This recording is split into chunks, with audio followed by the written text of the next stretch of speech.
नमस्कार साथियों, amazing fact वाला आपके लिए महाभारत श्रृंखला की तीसरी कड़ी लेकर आया है। इससे पहले अगर आपने इस श्रृंखला की पहली और दूसरी कड़ी को नहीं देखा है तो हमारे चैनल के प्लेलिस्ट में जाकर जरूर देखें। तो चलिए हम अपने वीडियो को शुरू करते हैं। महाराज शांतनु से विवाह के पश्चात सत्यवती के चित्रांगद और विचित्रवीर्या नामक दो पुत्र हुए। शांतनु का स्वर्गवास चित्रांगद और विचित्रवीर्या के बाल्यकाल में ही हो गया, इसलिए उनका पालन पोषण भीष्म ने किया। भीष्म ने चित्रांगद के युवा होने पर उन्हें हस्तिनापुर की राजगद्दी पर बिठा दिया, किंतु कुछ ही काल में गंधर्वों से युद्ध करते हुए चित्रांगद मृत्यु को प्राप्त हो गए। इस पर भीष्म ने उसके अनुज विचित्रवीर्या को राज्य सौंप दिया। अब भीष्म को विचित्रवीर्या के विवाह की चिंता हुई। उन्हीं दिनों काशीराज की 3 कन्याओं अम्बा, अंबिका और अम्बालिका का स्वयंवर होने वाला था। उनके स्वयंवर में जाकर अकेले ही भीष्म ने वहां आए समस्त राजाओं को परास्त कर दिया और तीनों कन्याओं को हरण कर हस्तिनापुर ले आए।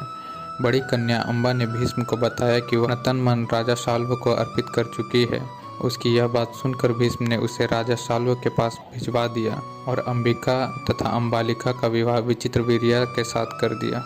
राजा शाल्व ने अम्बा को ग्रहण नहीं किया। उसका कहना था कि वह हारी हुई वस्तु स्वीकार नहीं करेगा। अतः वह हस्तिनापुर लौटकर आ गई और भीष्म से बोली, है आर्य, आप मुझे हर कर लाए हैं, अतः आप मुझसे विवाह करें। किंतु भीष्म ने अपनी प्रतिज्ञा के कारण उसके अनुरोध को स्वीकार नहीं किया। अम्बा रुष्ट होकर परशुराम के पास गई और उनसे अपनी व्यथा सुनाकर सहायता मांगी। महर्षि परशुराम ने अम्बा से कहा, हे देवी, आप चिंता ना करें, मैं आपका विवाह भीष्म के साथ कराऊंगा। परशुराम ने भीष्म को बुलावा भेजा, किंतु भीष्म उनके पास नहीं गए। इस कारण क्रोधित होकर परशुराम भीष्म के पास पहुंचे और दोनों वीरों में भयानक युद्ध छिड़ गया। दोनों ही अभूतपूर्व योद्धा थे, इसलिए हार जीत का निर्णय नहीं हो सका। अंततः देवताओं ने हस्तक्षेप करके इस युद्ध को रुकवा दिया। अम्बा निराश होकर वन में तपस्या करने चली गई। विवाहोपरांत विचित्रवीर्य अपनी दोनों रानियों के साथ भोग विलास में रत हो गए, किंतु दोनों ही रानियों से उनकी कोई संतान नहीं हुई और वे क्षय रोग से पीड़ित होकर मृत्यु को प्राप्त हो गए। अब कुल नाश होने के भय से सत्यवती ने एक दिन भीष्म से कहा, पुत्र, इस वंश को नष्ट होने से बचाने के लिए मेरी आज्ञा है कि तुम इन दोनों रानियों से पुत्र उत्पन्न करो।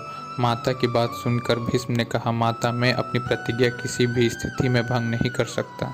यह सुनकर माता सत्यवती को अत्यंत दुख हुआ। अचानक उन्हें महर्षि पराशर से उत्पन्न अपने पुत्र वेदव्यास का स्मरण हो आया। स्मरण करते ही वेदव्यास वहां उपस्थित हो गए। सत्यवती उन्हें देखकर बोली, हे पुत्र, तुम्हारे सभी भाई निसंतान ही स्वर्गवासी हो गए, अतः मेरे वंश को नाश होने से बचाने के लिए मैं तुम्हें आज्ञा देती हूँ कि उनकी पत्नियों से संतान उत्पन्न करो। वेदव्यास उनकी आज्ञा मानकर बोले, माता, आप उन दोनों रानियों से कह दीजिए कि वे 1 वर्ष तक नियम व्रत का पालन करते रहें, तभी उनका गर्भ धारण होगा। 1 वर्ष व्यतीत हो जाने पर वेदव्यास सबसे पहले बड़ी रानी अंबिका के पास गए। अंबिका ने उनके तेज से डरकर अपने नेत्र बंद कर लिए। वेदव्यास लौटकर माता से बोले, माता, अंबिका बड़ा तेजस्वी पुत्र होगा, किंतु नेत्र बंद करने के दोष के कारण वह अंधा होगा। सत्यवती को यह सुनकर अत्यंत दुख हुआ और उन्होंने वेदव्यास को छोटी रानी अम्बालिका के पास भेजा। अम्बालिका वेदव्यास को देखकर भय से पीली पड़ गई। उसके कक्ष से लौटने पर वेदव्यास ने सत्यवती से कहा, माता, अम्बालिका के गर्भ से पांडु रोग से ग्रस्त पुत्र होगा। इससे माता सत्यवती को और भी दुख हुआ और उन्होंने बड़ी रानी अम्बालिका को पुनः वेदव्यास के पास जाने का आदेश दिया। इस बार बड़ी रानी ने स्वयं न जाकर अपनी दासी को वेदव्यास के पास भेज दिया। दासी ने आनंद पूर्वक वेदव्यास से भोग कराया। इस बार वेदव्यास ने माता सत्यवती के पास आकर कहा, माते, इस दासी के गर्भ से वेद वेदांत में पारंगत अत्यंत नीतिवान पुत्र उत्पन्न होगा।